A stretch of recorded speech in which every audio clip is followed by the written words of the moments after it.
இந்த ஒரு 5 கட்சி அமாவாசை ஒருத்தங்க காங்கிரஸுக்கு தலைவரா இருந்தாங்க. அந்த மாதிரி எல்லாம் இல்லை. காலையில் ஒரு கட்சி, சாயந்தரம் ஒரு கட்சி. 60 ஆண்டுகளா இருக்கேன் நான் ஒரு அமைப்புல. அதனால ராத்திரி போயிருந்தேன்.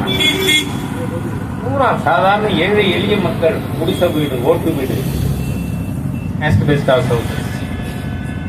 அவங்க எல்லாம் சொல்றாங்க இது வீடு எங்களுக்கு இல்ல, பக் ப்ராப்பர்ட்டிங்கிறாங்க. நாங்க எங்க போவோம்? நான் சொன்னேன் நீங்க எங்கேயும் போக வேண்டாம். உங்களுக்கு யாராவது வெளியேற்றினா அந்த நிமிஷம் ராஜா இங்க நிற்பாங்க. அதனால வெளில போக வேண்டாம். இன்னைக்கு மக்கள் இருக்காங்க. நேற்று எனக்கு அங்கதான் கூட்டம், பயணியில நெய்க்கார்பட்டியில கூட்டம் முடிச்சுதான் இங்க வரேன். ஆகவே நண்பர்களே, நாடு முழுவதும் 1995 பக் சட்டத்தின் மூலம் இட் வாஸ் எ டிராக்கனியன் லா. ஏன்னா அந்த சட்டத்தில் என்ன சொல்லியிருக்கு? ஒருத்தர், அதாவது வக்ஃப் செக்ரட்டரி,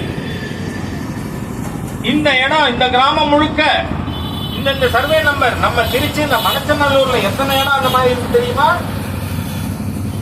எல்லாத்துக்கும் ரெக்கார்டு இருக்கு என்கிட்ட.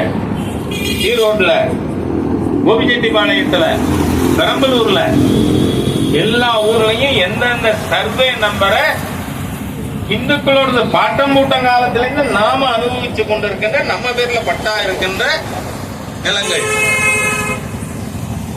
அத வக்ஃப் ப்ராப்பர்ட்டின்னு அவன் இது பண்ணியிருக்கான்.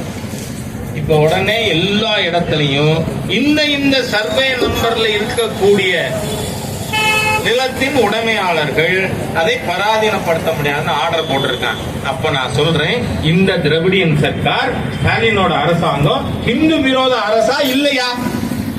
சொல்லுங்க.